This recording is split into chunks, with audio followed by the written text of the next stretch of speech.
रविंद्रनाथ टैगोर हो सकता है, या नजरुल इस्लाम हो सकता है, या अंबेडकर हो सकते हैं, उनकी फोटोग्राफ लेकर खड़े थे। उसके ऊपर पुलिस ने चार्ज किया, ब्रूटली चार्ज किया। और हमें यकीन है कि एक ना एक दिन ये जो बंगाल है वो ये बुलडोजर पॉलिटिक्स को रिजेक्ट करेंगे। ये और दूसरे स्टेट की तरह नहीं है जहाँ पर बीजेपी अपने गवर्नमेंट को चलाए हैं, ये बुलडोजर पॉलिटिक्स किए हैं। पहले ये भी गरीबी आम आदमी के ऊपर जो अभी आक्रमण चल रहा है, उसके बाद हमारे जैसे मिडिल क्लास या फिर साधारण आदमी के ऊपर भी आक्रमण होगा। देखिए, रात 11 से 1 बजे तक पश्चिम बंगाल में जो जादवपुर स्टेशन है वहाँ पर बुलडोजर चले और बुलडोजर पॉलिटिक्स हो रहा है लगातार पश्चिम बंगाल में। इसके प्रोटेस्ट से आज देखिए वामपंथियों का आज प्रोटेस्ट रैली है और यहाँ पर देखिए स्टूडेंट्स है, स्टूडेंट्स यूनियन का लीडर्स है, क्योंकि पश्चिम बंगाल में लगातार बुलडोजर पॉलिटिक्स चल रहा है और इसके विरोध में आज वामपंथियों दल अर्थात CPIM and SFI student federation of India का प्रोटेस्ट रैली है। कल रात को जो हुआ, आम आदमी के ऊपर लाठीचार्ज हुआ, जादवपुर स्टेशन में पुलिस, सेंट्रल फोर्स, RF मतलब सब मिलाकर आम आदमियों के ऊपर और जो CPIM है उनके ऊपर हमला हुआ। तो इसके विरुद्ध आज जादवपुर यूनिवर्सिटी से जादवपुर स्टेशन तक आज प्रोटेस्ट रैली है। देखिए ये प्रोटेस्ट रैली।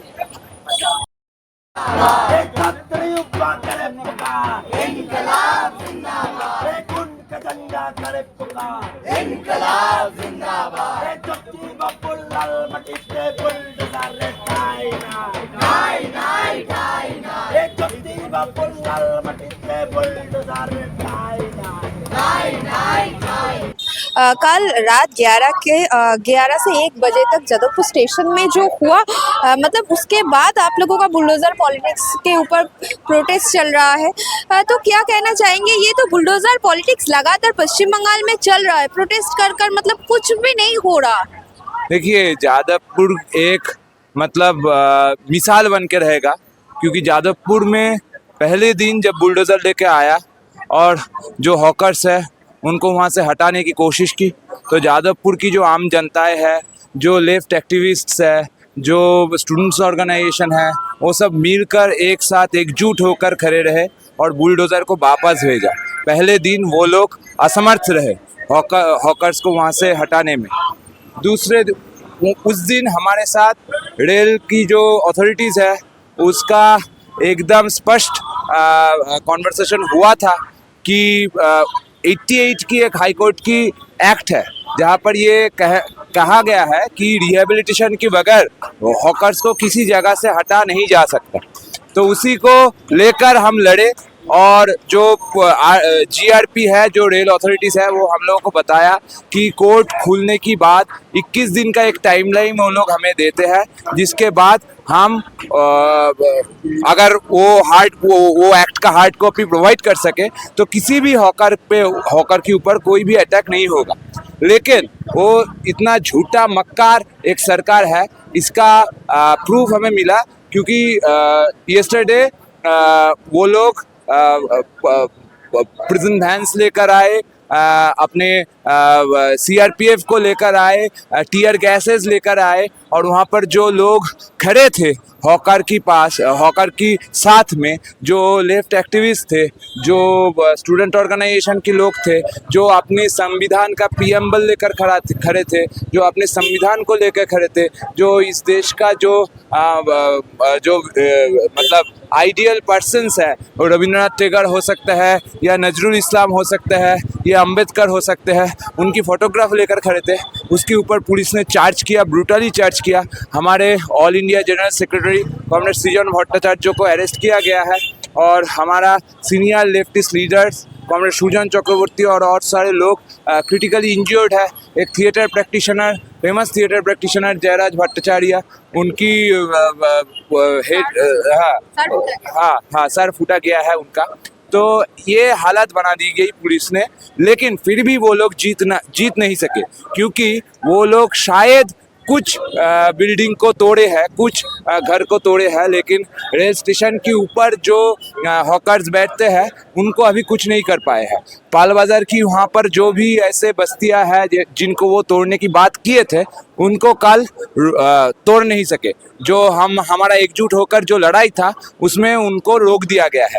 वो फिर आने की बात कहे हैं और हम भी बोले हैं कि फिर भी हम जाके रुकेंगे और एकजुट होकर, एक साथ होकर इसके खिलाफ लड़ाई करेंगे। शायद एक बार में इसका सफलता ना आए हमारे साथ, लेकिन जितने दिन जा रहा है और भी लोग हमारे तरफ आ रहे हैं और भी लोग हमारे तरफ खड़े हो रहे हैं, और हमें यकीन है कि एक ना एक दिन ये जो बंगाल है वो ये बुलडोजर पॉलिटिक्स को रिजेक्ट करेंगे। ये और दूसरे स्टेट की तरह नहीं है जहाँ पर बीजेपी अपने गवर्नमेंट को चलाए हैं, ये बुलडोजर पॉलिटिक्स किए हैं। ये बंगाल है, यहाँ पर एक प्रोग्रेसिव एटमॉस्फेयर है, यहाँ पर इतने आसानी से बुलडोजर पॉलिटिक्स पास नहीं करेगा। और जो बंगालीज है, जो इस राज्य का आम जनता है, वो बुलडोजर पॉलिटिक्स के खिलाफ खड़ा रहेगा अपने मरते दम तक, ये हमें यकीन है। ये जो पश्चिम बंगाल में बुलडोजर पॉलिटिक्स चल रहा है बीजेपी सरकार आने के बाद, जादवपुर स्टेशन में जो हुआ, आम आदमी के ऊपर भी लाठीचार्ज हुआ, तो मतलब बीजेपी गवर्नमेंट आने से पहले एक बात बोला और आने के बाद एक काम हो रहा है पश्चिम बंगाल में। आप लोग प्रोटेस्ट कर रहा है इसके खिलाफ, तो आपका क्या कहना है इस विषय? देखिए, पहले बात है कि जो शुभेंदु अधिकारी जो हमारे वर्तमान जो मुख्यमंत्री है, तो उसने पहले बताया था 2024 में कि अगर बुलडोजर आक्रमण होगा किसी दुकान पे, तो शुभेंदु अधिकारी ने बोला कि वो ढाल बन के रहेंगे। तो आज 2 साल बाद देख रहे कि पूरा ये दोगलापन चल रहा है। ये एक बात है। दूसरी बात देखिए कि हॉकर जो है हमारे आम आदमी से बहुत ही एक कनेक्शन है, मिलित कनेक्शन बोल सकते हैं, क्योंकि आप देख सकते हैं कि मतलब सिर्फ जादवपुर नहीं, मतलब आप किसी हावड़ा या फिर शियालदह में जो हॉकर्स है, जो कम पैसे में, जो स्पेशली जो डेली पैसेंजरी करते हैं, ठीक है, वहाँ पे 10-20 रुपये का जो नाश्ता होता है या फिर चाय मिलते हैं, ठीक है। उस दुकान बंद होने के बाद कोई आदमी 20 रुपये का चाय या फिर 50 रुपये का कोई सैंडविच ला के कोई खा सकते हैं। और सिर्फ ये नहीं, मैं यहाँ का जादवपुर विश्वविद्यालय का छात्र हूँ, तो मुझे पता है कि यहाँ पे हर इस जादवपुर के स्टेशन में जो जितने दुकान है सब कुछ मिलता है। कपड़े के शुरुआत से मतलब जो मैगजीन्स है, ठीक है, जो भी चीज़ें जो मतलब खोज करते हैं, मतलब सभी लोग का ये अफोर्डेबल नहीं होता है कि कोई स्पेंसर या फिर रिलायंस स्मार्ट बाजार में जाए, ठीक है।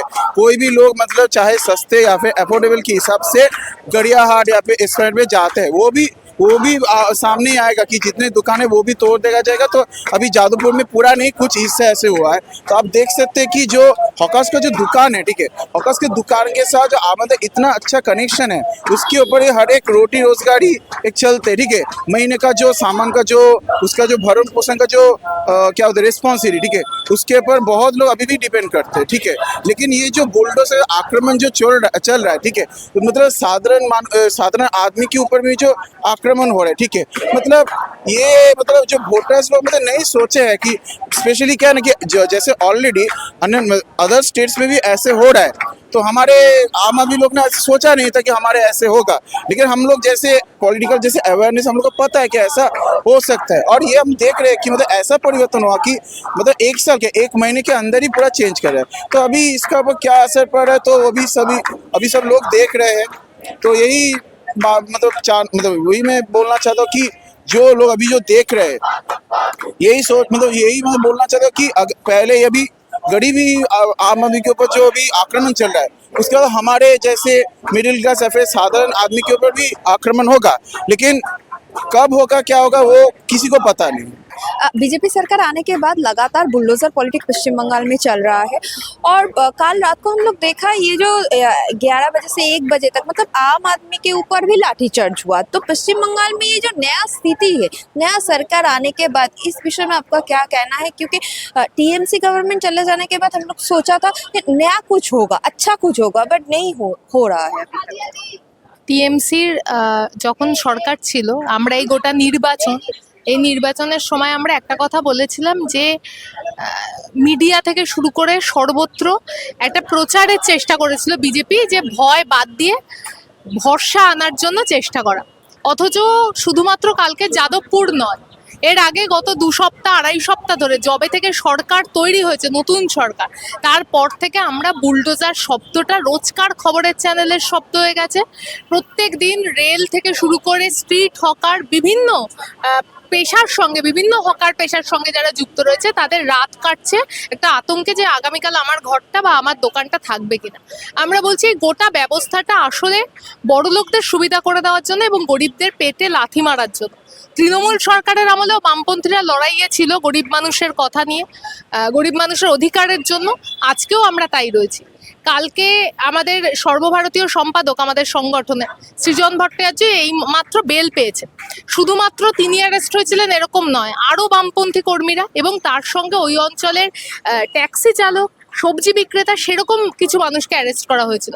তার মানে পুরোপুরি বোঝা যাচ্ছে কাদের দিকে এই আক্রমণটা নামিয়ে আনা হচ্ছে। আমরা ধিক্কার জানাচ্ছি এই আচরণের। যে কথা সমাধান করা যেত কথা বলার মাধ্যমে, আলোচনার মাধ্যমে, আইনি প্রক্রিয়ার মাধ্যমে, আমরা সামান্য কিছু সময় চেয়েছিলাম, সেই গোটাটাকে আসলে প্রত্যেক দিনের মানুষের রুটি রুজির উপর আক্রমণ করে যে প্রক্রিয়াতে করা হলো তাকে আমরা ব্যর্থহীন ভাষায় ধিক্কার জানাই। इतना सारे प्रोटेस्ट के बाद भी तो बुलडोजर अब लोग रोक नहीं पाए। मतलब पश्चिम बंगाल में लगातार बुलडोजर चल रहा है और जिसके ऊपर चल रहा है वो लोअर मिडिल क्लास फैमिली से बिलोंग करते हैं। आपको क्या लगता है वेस्ट बंगाल का फ्यूचर ऐसे ही चलेगा, मतलब बुलडोजर के नीचे, बुलडोजर के ऊपर नहीं, बुलडोजर के नीचे? देखिए, ये बात पूरा सही नहीं है कि हम बुलडोजर को रोक नहीं पाए, क्योंकि जादवपुर स्टेशन के पास इससे पहले भी एक दिन बुलडोजर आया था और वामपंथी, आम आदमी सब मिलकर ऐसा रजिस्ट किया था कि बुलडोजर वापस चला गया था। उसके बाद उन लोगों के साथ थोड़ा सा बातचीत हुआ था, 21 दिन का टाइम दिया था कि 21 दिन के अंदर वो लोग कुछ नहीं करेंगे। हम अगर वो जो कोर्ट का ऑर्डर है 1988 का, वो अगर हम पे प्लेस करें हार्ड कॉपी, लेकिन फिर जो हुआ कि वो लोग अपना दिया हुआ वादा वो तोड़ दिया और फिर आकर कल बुलडोजर चला दिया। फिर भी वहां पर जहां जहां वो लोग बुलडोजर चलाने चाहते थे सब जगह पर नहीं चला पाए। एक जगह है पर्टिकुलरली, उधर वो लोग एकदम बुलडोज कर दिया है। उसके बगैर भी पाल बाजार में कुछ मतलब शॉप है, स्टेशन के ऊपर जितना भी हॉकर्स वेंडर्स है, उन लोगों को अभी तक हटा नहीं पाए। इसका मतलब थोड़ा सा तो रेजिस्टेंस हुआ है। पहले तो ऐसा ये तो हो भी सकता था कि जादवपुर में पहला दिन आया और बुलडोजर सबको उठा दिया, ऐसा नहीं हुआ। थोड़ा सा रेजिस्टेंस हो पाया है। हम आगे के दिन में और भी ज्यादा लोगों को अपने साथ जुड़ेंगे और भी मतलब स्ट्रॉन्ग रेजिस्टेंस क्रिएट करने का कोशिश करेंगे। जो लड़ाई शुरू हुआ है, ये नहीं कि बुलडोजर मतलब जादवपुर में हम पूरी तरह रोक नहीं पाए, इसका मतलब हम लोग हार गए।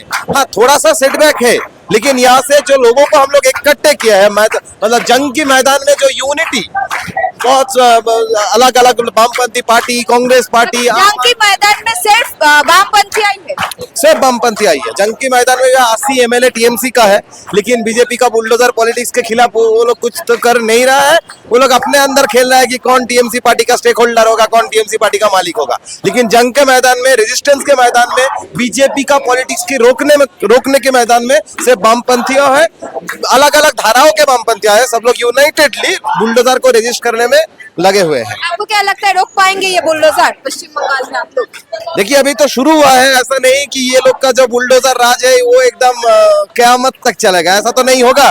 तो हम लोग अभी ये लड़ाई शुरू हुआ है, ये लड़ाई रोकने वाला नहीं है। हम लोग ये लड़ाई को और आगे बढ़ाएंगे और जरूर इस बुलडोजर राज को बंगाल में हम खत्म करके ही छोड़ेंगे। লাঠি চালালে কিছু আমরা বিজেপি গভর্নমেন্ট আসার পর বারবার দেখছি বুলডোজার এবং লাঠিচার্জ হচ্ছে, এটা রোখা যাচ্ছে না। তৃণমূল আমলে উন্নয়নের অনুব্রত মণ্ডল দেখেছিলেন, সর্বশক্তিমান, চড়াম চড়াম করে ঢাক বাজাচ্ছে, এখন খুঁজে পাওয়া যায় না। স্বৈরাচার শেষ অবধি টেকে না। বিজেপি আমলে যদি উন্নয়নের বুলডোজার মডেল কেউ লাগু করতে চায়, এটাও দাঁড়াবে না। এই মানুষগুলোর ভোটে আপনি দুদিন আগে জিতে এসেছেন। ডাবল ইঞ্জিনের সরকার বলেছেন। এই রাজ্যের মুখ্যমন্ত্রী যখন বিরোধী দলনেতা ছিলেন, হকার উচ্ছেদের বিরুদ্ধে কথা বলতেন। আজকে দাঁড়িয়ে আপনার দায়িত্ব, আপনার রাজ্যের খেটে খাওয়া মানুষগুলো, তারা কেউ রেলের পাশের জমিতে থাকতে পারে, কেউ ব্যবসা করতে পারে, কেউ কোনো ছোট কলোনি হতে পারে, কেউ বাজার নিয়ে বসতে পারে, কেউ প্ল্যাটফর্ম হকার হতে পারে। এই মানুষগুলোর পেটে লাথি না মেরে তাদের কথা শোনা, তাদের মনোভাব বোঝা, তাদের সাহায্য করা, কোথাও যদি একান্ত কোনো একটা অ্যাকশন নেওয়ার প্রয়োজন পড়ে, তাহলে প্রপার রিহ্যাবিলিটেশন প্ল্যান পুনর্বাসনের বিকল্প পুনর্বাসনের প্রস্তাব নিয়ে মানুষের সাথে আলোচনা করেন। এগুলো না করে যদি এটা করা হয়, এবং খুব ক্লিয়ারলি যাদবপুরে আমাদের সাথে যেটা হলো, 2 তারিখ ভাঙতে এসেছিল, আমরা আইনের কাগজ দেখিয়ে আটকে ছিলাম। 2 তারিখ বুলডোজার নিয়ে ফিরে গেল, মানে আমাদের ওই আইনি কাগজে মেরিট ছিল, আমাদের কথার সারবত্তা ছিল। কথা হয়েছিল যে 8 তারিখ কোর্ট খুলবে, তারপরে কোর্টে ফয়সালা হবে। 8 তারিখ কোর্ট খোলা অবধি অপেক্ষা না করে 7 তারিখ রাত্রিবেলা বিশাল ফোর্স নিয়ে শান্তিপূর্ণ মানুষের ওপর কেউ যদি লাঠিচার্জ করে জোর করে বুলডোজার চালিয়ে দেয়, তাহলে বুঝতে হবে যে সে কোর্টকে এড়িয়ে যেতে চাইছে। কোর্টকে কে এড়িয়ে যেতে চায়? আইনি প্রক্রিয়াকে কে এড়িয়ে যেতে চায়? যে আসলে অন্যায় করেছে, যে চায় না যে তার অন্যায় আইনের সামনে ধরা পড়ে যায়। সুতরাং এই গাজোয়ারিটা করার চেষ্টা মানুষ সব দেখছেন। আমি কেবল তোমাদের মাধ্যমে এইটুকু বলবো যে গরিব মানুষ, খেটে খাওয়া মানুষ, তারা এককাট্টা হন। আমরা বামপন্থীরা আছি, রুজি রুটির লড়াই রাস্তায় দাঁড়িয়ে বুঝে নিতে হবে, অন্য কোনো বিকল্প নেই। বড় লোকের সরকার এসেছে, রেল স্টেশনে 5 টাকায় যে লোকটা চা খেত, সে যাতে কালকে 70 টাকায় চা খেতে বাধ্য হয়, তার বন্দোবস্ত করার চেষ্টা করছে। আমি রাজ্যের মুখ্যমন্ত্রীকে বলবো, আপনি দয়া করে রেলমন্ত্রীর সাথে কথা বলুন। এটা হতে পারে না, চলতে পারে না। এটা একটা অত্যন্ত ভুল, নক্কারজনক, নৃশংস, অমানবিক, অসংবেদনশীল একটা পদক্ষেপ হচ্ছে। একটার পর একটা স্টেশনে যা হচ্ছে, মানুষ তার, বিশেষত খেটে খাওয়া মানুষ, তারা এককাট্টা হন। আমরা আছি সমস্ত শক্তি দিয়ে, এইটুকু আমি বলতে চাই। বিজেপির একাধিক নেতা বলছেন যে অপারেশন সানশাইন সেই বামপন্থী নেতারাই আবার বিজেপি জামানায় বলছে যে না, হঠাৎ অপারেশন সানশাইনে কোথায় কোথায় রিহ্যাবিলিটেশন হয়েছিল আমি তোমায় নিয়ে গিয়ে দেখিয়ে দেবো। তোমার ক্যামেরা নিয়ে গিয়ে আমি তাহলে দেখিয়ে দেবো, সেই লোকগুলোর সাথে কথা বলিয়ে দেবো। পুনর্বাসন লাগবে, বিকল্প ব্যবস্থা লাগবে। বিকল্প পুনর্বাসনের প্রস্তাব নিয়ে আসুন, হকারদের সাথে আলোচনা করুন, ট্রেড ইউনিয়নগুলোর সাথে আলোচনা করুন। তাতে যদি আপনার দলের লোকের 4টে লোক থাকে, তাদের সাথেও কথা বলুন। পেটে লাথি মেরে দিচ্ছেন কেন? এদের ভোটেই তো 2 দিন আগে জিতে এসেছেন।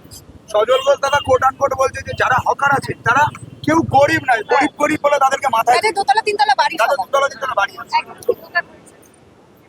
আমি জানি না সজলদা কিসের প্রেক্ষিতে এটা বলেছে। সজলদার নিজের এটা জানা উচিত, বোঝা উচিত যে ওর বিধানসভা কেন্দ্রের মধ্যেও এমন অসংখ্য গরিব মানুষ আছেন যারা হকিং করেন, মাথার ঘাম পায়ে ফেলে দিনে 300 টাকা অর্জন করেন। সুতরাং সেই মানুষকে আজকে যদি অপমান করার জন্য বা তাদেরকে তারা সবাই বড় লোক বলে দাগিয়ে দেওয়ার একটা চেষ্টা করে, তাহলে বুঝতে হবে আসলে সজল ঘোষরা বড় লোকের পার্টি করে। তারা বড় লোকদের কাছে স্টেশনগুলোকে বেচে দিতে চায়, তারা হকারদেরকে ইনভিজিবল করে দিতে চায়, হকাররা যাতে অদৃশ্য হয়ে যায় সমাজ থেকে, তাদের কণ্ঠস্বর যাতে চাপা পড়ে যায়, সেইটা করতে চায়। সেই জন্য হকারদের নামে বদনাম করা হচ্ছে। সজল ঘোষকে ডেকে নিয়ে এসো যাদবপুর স্টেশনে, আমি ওর হাত ধরে কটা লোক, কতগুলো হকার দিনে 200 টাকা 300 টাকা ছোট্ট ঝুপড়ি নিয়ে, দোকান নিয়ে বা একটা ওই ত্রিপল নিয়ে বসে, চাটাই নিয়ে বসে দিনে 200 টাকা 300 টাকা আয় করছে, কতগুলো হকার একতলা ছোট্ট বাড়িতে থাকছে, আমি সজল ঘোষের হাত ধরে ধরে ওকে দেখিয়ে দেবো, ওকে আমাদের কাছে নিয়ে আসতে পারে।